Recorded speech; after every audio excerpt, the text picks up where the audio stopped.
Olá, jovem é vítima de 2 tentativas de homicídio no mesmo dia. Estes e outros destaques você confere a partir de agora no Redação Informativo. Magnon Roberto Mesacasa, de 22 anos, morador do bairro Jardim do Cedro, foi baleado em tentativa de homicídio por volta das 7h30 da noite desta segunda-feira, enquanto estava na casa do seu avô, na Avenida Beira Rio, no bairro Conservas. Conforme o boletim de ocorrência, 2 disparos atingiram a perna da vítima.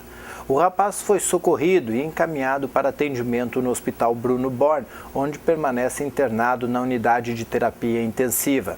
Conforme o relato dos vizinhos, os criminosos teriam chegado ao local em uma moto e um automóvel. A Brigada Militar foi acionada, mas não encontrou suspeitos. A vítima está em liberdade desde o dia 13 de janeiro do Presídio Estadual de Lajeado, onde cumpriu pena por tentativa de homicídio. Foi o segundo atentado contra o jovem no mesmo dia. Na madrugada de segunda, um prédio onde fica um bar foi alvejado por tiros e, segundo o registro policial, os disparos seriam contra o rapaz também. O mesmo atirador teria sido visto nas 2 ocorrências. E um homem de 26 anos foi preso por furto e arrombamento no início da madrugada desta terça-feira na rua Tiradentes, no centro de Lajeado.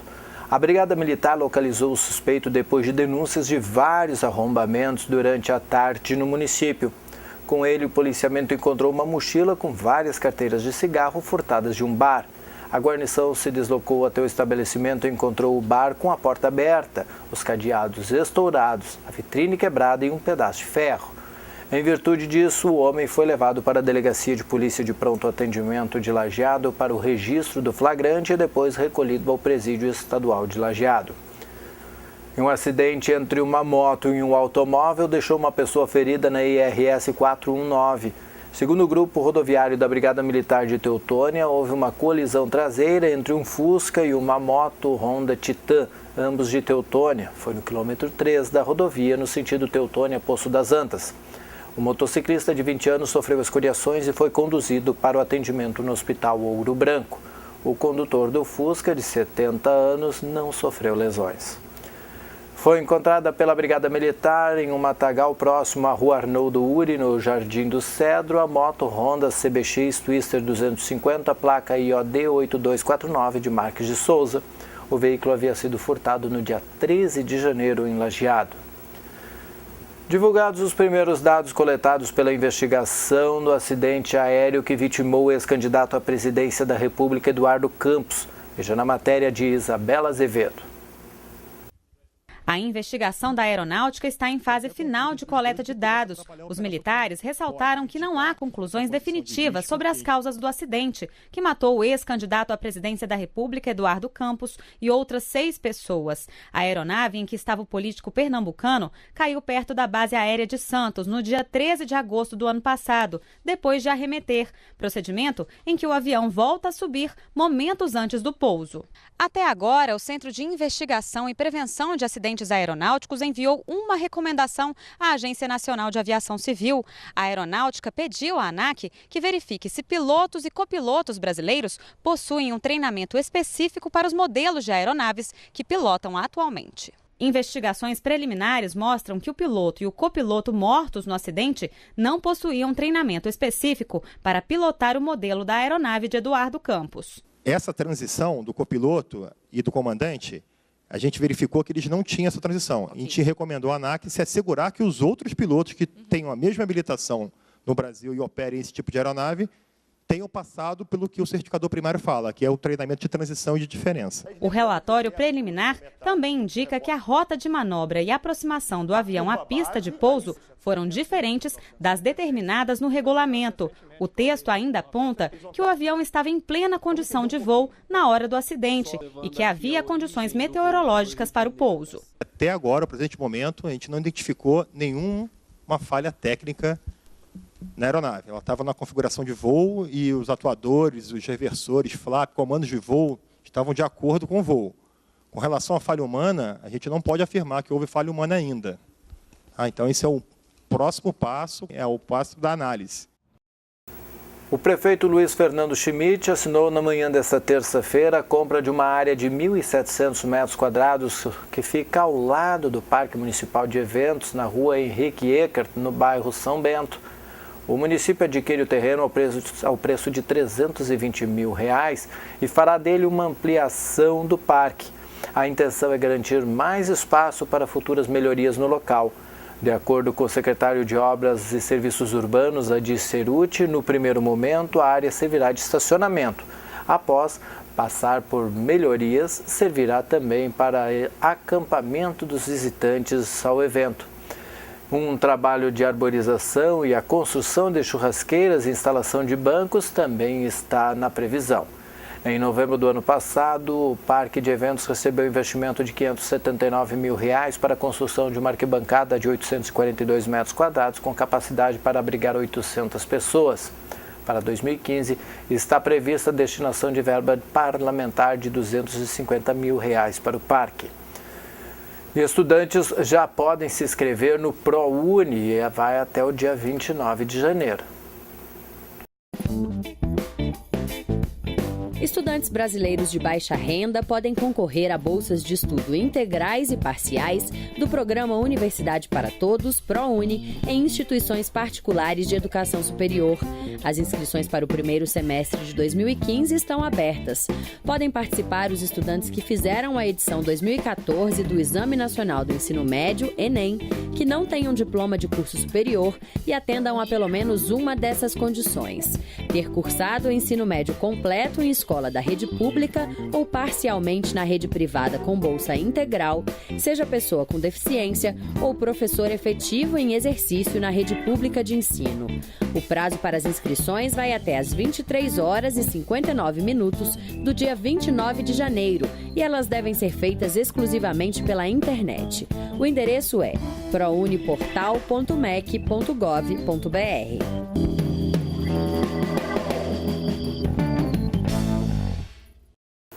Aprovados no SISU podem efetuar as matrículas a partir do dia 30 de janeiro. Veja na matéria de Daniela Almeida. Os candidatos aprovados na primeira chamada do SISU, Sistema de Seleção Unificada, devem fazer a matrícula nos dias 30 de janeiro, 2 e 3 de fevereiro, nas 128 instituições públicas de educação superior, que estão oferecendo cerca de 205 mil vagas em mais de 5.600 cursos em todo o país. No ato da matrícula, devem ser apresentados os documentos exigidos pela faculdade e também pela lei de cotas, no caso dos candidatos que optaram pelo sistema de cotas raciais e para escolas públicas. E quem não foi selecionado nesta primeira chamada do SISU pode se inscrever na fila de espera até o dia 6 de fevereiro. É preciso confirmar o interesse em entrar na fila de espera e esperar a mensagem de confirmação emitida pelo site do SISU. As novas chamadas para matrícula serão realizadas pelas faculdades a partir do dia 11 de fevereiro. A participação na lista de espera somente poderá ser feita para a primeira das duas opções de cursos feitas pelo candidato. Para mais informações, acesse o site do SISU. De Brasília, Daniela Almeida. Arrecadados dos participantes da rústica de Natal, realizada em dezembro do ano passado, mais de 300 quilos de alimentos não perecíveis foram doados pelo governo de Lajeado ao abrigo São Chico, localizado no bairro Hidráulica. De acordo com o titular da Secretaria da Juventude, Esporte e Lazer, Paulo Tori, os alimentos foram repassados para a Secretaria do Trabalho, Habitação e Assistência Social, que definiu a sua destinação. A titular da STAS, Ana Rexigel, destacou que o abrigo São Chico foi uma unanimidade quando a equipe da secretaria foi consultada quanto ao melhor destino para a doação dos alimentos. Para o coordenador do abrigo, Luiz Carvalho, toda ajuda é sempre bem-vinda, tendo em vista que atualmente 16 pessoas são atendidas no local. Acolhimento, refeições, higiene pessoal, atendimento psicossocial e encaminhamentos especializados são oferecidos gratuitamente no abrigo São Chico. O programa Viva Verão, que iniciou na segunda-feira, levou dezenas de pessoas ao Parque Princesa do Vale em Estrela, seja para a etapa do vôlei masculino, futebol 7 feminino ou pela ginástica ao ar livre. A ginástica é uma novidade e foi uma surpresa positiva, pois juntou um grande grupo de pessoas que fizeram exercícios, informou o secretário de Esportes e Lazer, Júlio Saldanha. O Viva Verão 2015 prossegue até o dia 7 de janeiro. Devido ao sucesso da ginástica, a proposta é seguir com ela até o dia 12. O sucesso da ginástica não ofuscou o movimento no vôlei masculino e futebol 7 feminino. Segundo Saldanha, o vôlei e o futebol juntaram um bom público. Para o secretário, o Viva Verão expõe os interesses da cidade pelo esporte. Pelo projeto e o número de público que o prestigia, percebe-se o prestígio de todo tipo de exercício. Hoje, as disputas envolvem o futevôlei de duplas masculina. É a etapa classificatória, mas as finais ocorrem em 6 de fevereiro. Na quarta-feira, o Parcão acolhe os atletas do vôlei feminino e do câmbio, um esporte similar ao vôlei jogado pela terceira idade. Mais esportes você vai ver daqui a pouco no Papo de Boleiro. E hoje nós temos uma estreia no Redação Informativo. É o comentário do advogado Giovanni Lucian, do escritório Lucian e Keffner. Seja bem-vindo. Jesus Charlie. Esta expressão deve ter sido a mais falada, escrita, lida e fotografada nas últimas semanas em todo o mundo, incluindo, claro, o Brasil. Para lembrar, foi a resposta num primeiro momento francesa, depois do mundo não muçulmano, de repúdio ao ato terrorista que tirou a vida de várias pessoas, a maioria cartunistas deste que é um dos jornais mais perigosamente irreverentes de que se tem conhecimento na atualidade, o tabloide francês Charlie Hebdo. Famoso por publicar matérias e charges polêmicas, esse jornal se notabilizou nos últimos anos por fazer em tais artigos referências satíricas envolvendo as diversas religiões, principalmente a cristã e a islâmica, com ilustrações das representações do Deus cristão, de Jesus Cristo, de Alá e de seu profeta Maomé. Por conta disso, o jornal e seus chargistas já haviam sido ameaçados diversas vezes por grupos radicais muçulmanos que, ao contrário da maioria do povo cristão e da maioria do povo dito ocidental, não revelam a mesma tolerância ou senso de humor quando se mexe com assuntos de religião. E é natural que seja assim, principalmente se analisarmos a cultura de cada povo, o modo pelo qual eles conduzem seus estados, religião e governo. No Ocidente, tais elementos estão separados há décadas ou séculos entre si. No mundo muçulmano, ainda hoje se vê na maioria dos países a figura de um religioso no poder, tendo talvez como exemplo mais recente e famoso a figura do Ayatollah Khomeini, que na Revolução do Irã, na condição de líder espiritual, tornou-se também o chefe de Estado. E onde o líder espiritual de um país, que para nós brasileiros católicos equivaleria ao cardeal primaz, não detém o poder pessoalmente, exerce fundamental e por vezes vital importância no governo. Situações dessas não são observadas no mundo cristão, salvo em raras exceções, em casos nos quais se detecta interesses eleitoreiro, a religião não tem muita influência nos governos entre as democracias ocidentais. Então, a religião, o culto e o respeito aos seus símbolos, deuses, santos e profetas, possuem um tratamento bem diferente entre uma e outra das culturas envolvidas nesses trágicos acontecimentos. Fazer piada com Jesus Cristo e os já incontáveis santos católicos, embora sendo atitude não tolerada pelos comandos da Igreja, é fato corriqueiro entre seus fiéis menos fanáticos, principalmente entre nós brasileiros, afeitos que somos a dar boas gargalhadas sobre qualquer assunto que for. Para os muçulmanos, entretanto, principalmente aqueles que vivem em estados ditos fechados ao mundo exterior, onde por vezes sequer a internet é liberada à população, a coisa não funciona bem assim. Mexer com Alá e seu profeta, Maomé, que seria mais ou menos o equivalente no islamismo à figura de Jesus Cristo, é sacrilégio inconcebível, uma heresia intolerável e punível em seus domínios, quase sempre com a morte. O que fez então o jornal Charlie Hebdo para irritar de tal maneira os muçulmanos, mais radicais, dispostos a matar e morrer para punir aqueles que profanaram Alá e Maomé? Para quem já teve a oportunidade de ver, principalmente as charges, os cartoons que levaram a essas ações, eu dispensaria maiores comentários. Mas para quem ainda não viu, recomendo uma pesquisa na internet que em poucos segundos talvez nos faça compreender melhor o que provocou a ira dos muçulmanos e a ação ou reação violenta dos grupos radicais terroristas que agem em seu nome. Alguns são desenhos realmente picantes, agressivos, muitas vezes envolvendo figuras dessas entidades sagradas em questões sexuais, com elementos, a meu ver, de discutível conteúdo artístico.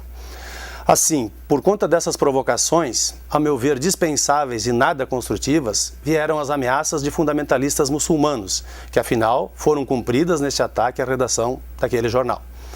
Imediatamente após o atentado, as pessoas saíram às ruas voluntariamente em repúdio ao ato terrorista, realizando vigílias, tentando demonstrar, além de sua homenagem aos mortos, o fato de que não se intimidariam, não se renderiam ao terror e ao maior de seus objetivos, que é exatamente o de espalhar o pânico e chamar a atenção para suas causas.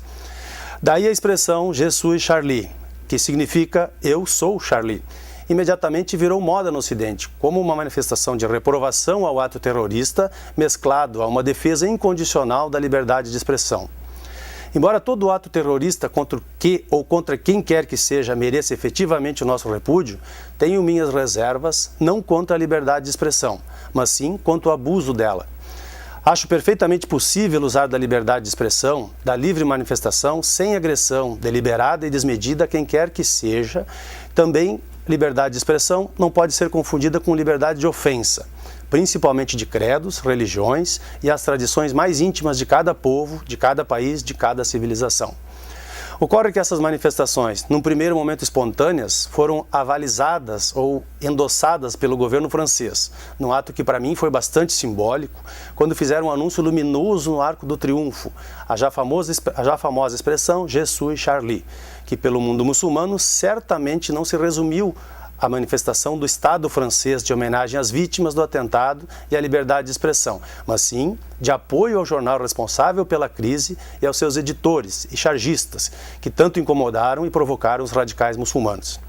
E para piorar a situação, quando se esperava uma trégua entre esse jornal e o islamismo, ou ao menos desse jornal contra os fundamentalistas, eis que na edição seguinte à tragédia, o jornal vai às bancas com uma nova imagem caricaturesca de Maomé, segurando um cartaz com a expressão Je suis Charlie, já então símbolo dos inimigos dos fundamentalistas terroristas, tendo como título a capa de outra dúbia mensagem, a expressão Tout est pardonné, que em português significa mais ou menos tudo está perdoado. E aí cabe a pergunta, tudo o quê? As ofensas do jornal ou o ato terrorista? Ou ambas? Outra dúvida que pairou no ar, quem está perdoando quem? A França os terroristas ou Maomé os jornalistas? Ou ainda, ambos se perdoando reciprocamente? Neste caso, acho que o jornal falou por si, não pelos muçulmanos. Para cada povo uma ótica, um sentimento, uma interpretação e uma reação. O jornal, com a sua mensagem dúbia, fomentou ainda mais a ira dos antes já ofendidos fundamentalistas, a ponto de receber críticas de vários chefes de Estado de países muçulmanos. Não seria o caso de se curvar, sem se curvar ao terrorismo, usar de um pouco de humildade e respeito aos muçulmanos e aos seus credos, fazer publicar uma mensagem de paz, uma mensagem clara de paz, de repúdio ao terrorismo, sem envolver credos e figuras sagradas de qualquer povo? Acho sinceramente que se perdeu essa grande oportunidade. Agora, se lembrarmos da mensagem do Arco do Triunfo como uma manifestação de Estado, o que temos é um aumento da confusão. E se pararmos para pensar que estamos lidando com alguns fanáticos terroristas que matam e se suicidam em nome de Alá contra alguns irresponsáveis jornalistas que insistem em ofender figuras sagradas em nome da liberdade de expressão, podemos estar certos de que as agressões de parte a parte não vão parar por aí. Acho que os envolvidos deveriam saber que, neste caso, mais vale um recuo estratégico do que um avanço catastrófico. Existem dois ditos populares que, para mim, retratam, sem qualquer necessidade de tradução, essa perigosa situação. 1. Estão mexendo com as abelhas. E 2. Estão brincando com fogo.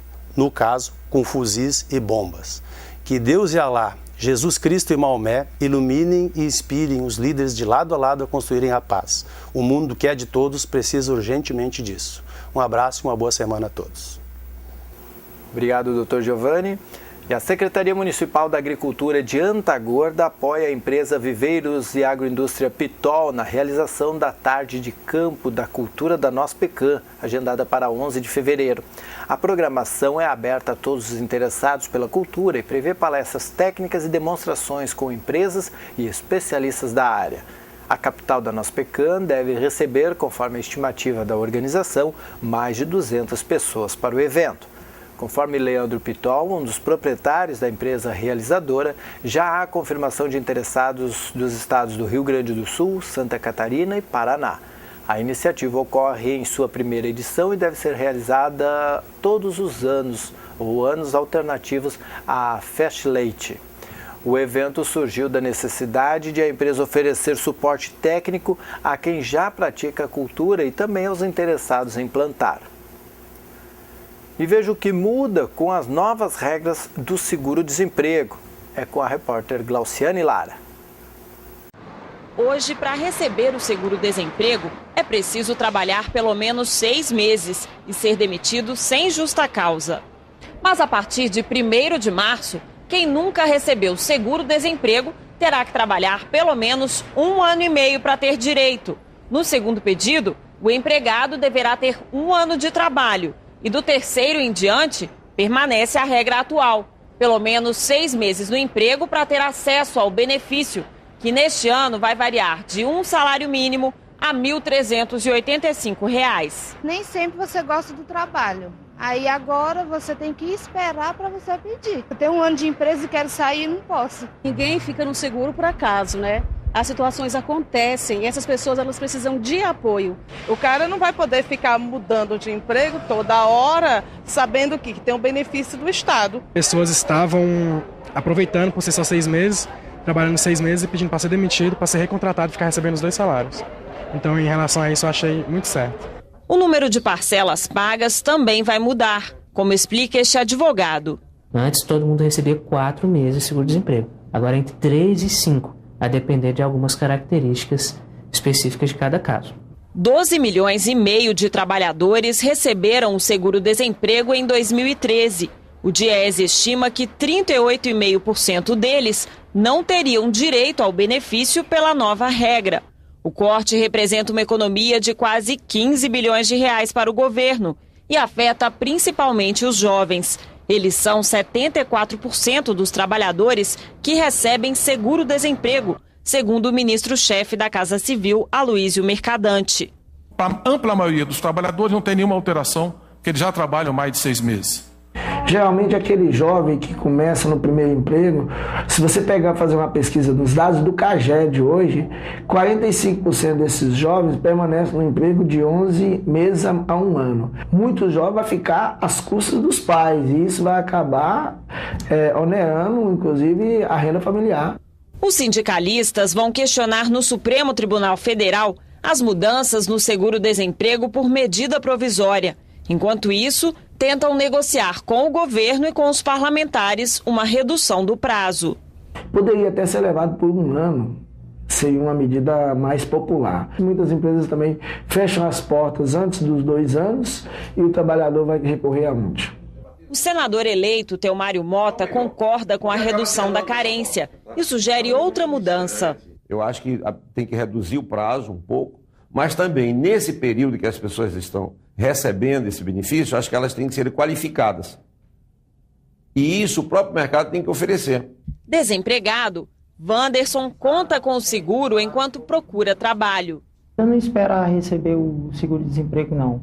Sempre na primeira, só recebo uma só e já procuro já arrumar outro emprego já.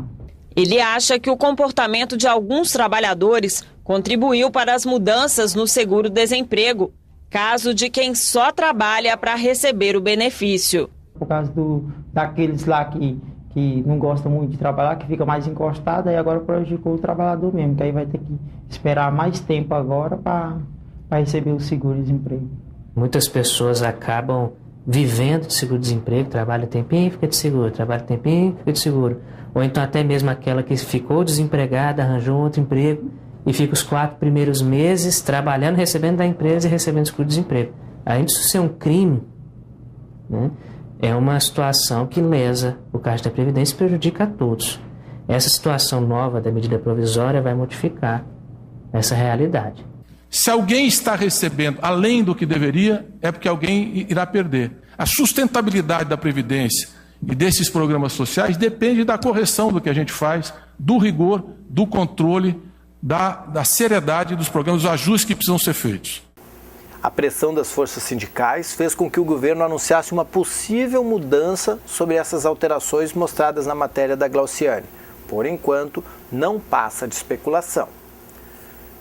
E com o objetivo de aprimorar conhecimentos em informática de pessoas que já tiveram alguma experiência com o computador, a Univates oferece mais uma edição do curso Informática para a Terceira Idade. As aulas acontecem no período de 11 de março a 17 de junho, nas quartas-feiras, da 1h15 até as 3h15 da tarde. Durante as aulas serão ensinados conteúdos como partes internas e externas do computador, sistema operacional e alguns softwares, além de download de músicas e gravação de CD, como salvar arquivos em pendrive, postagem de fotos em redes sociais, acesso a sites de notícias e jornais, além do acesso a YouTube e outros sites. O investimento é de 4 parcelas de R$ 40 por boleto bancário. Alunos dos cursos de graduação, pós-graduação, técnicos e sequencial da Univates, além de diplomados, exceto de especialização e técnicos, recebem 10% de desconto. As inscrições podem ser feitas até o dia 4 de março na Secretaria de Extensão, na sala 110 do prédio 1, na Rua Avelino Tallini, 171, ou pelo site www.univates.br/inscrições/extensão. Vamos agora à previsão do tempo. De acordo com o Centro de Informações Hidrometeorológicas da Univates, a quarta-feira será de alternância entre sol e nuvens, com chances de chuvas isoladas. A mínima será de 23 graus e a máxima alcança os 35 graus nesta quarta-feira. Este foi o Redação Informativa desta terça-feira, 27 de janeiro. Na sequência vem o Papo de Boleiro. Nós voltamos amanhã em edição inédita às 6h30 da tarde. A nossa programação você acompanha também no www.tvinformativo.com.br.